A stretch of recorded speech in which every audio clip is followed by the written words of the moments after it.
మనము అంగీకరించబడాలంటే తప్పనిసరిగా ఆయన వలె మనం కూడా భయభక్తులు కలిగి ఆయన వలె ప్రార్థనా జీవితం కలిగి మనం జీవించాలి.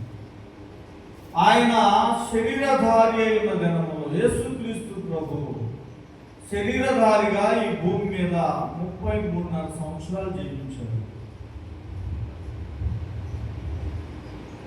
ఈ శరీరధారిగా ఆయన జీవించిన కాలంలో ఆయన అద్భుతాలు చేశాడు, దయ్యములు వెలగొట్టాడు, రోగుల్ని బాగు చేశాడు, అనేకమైన ఆశ్చర్య కార్యాలు చేశాడు, చనిపోయిన వారిని కూడా తిరిగి లేపాడు.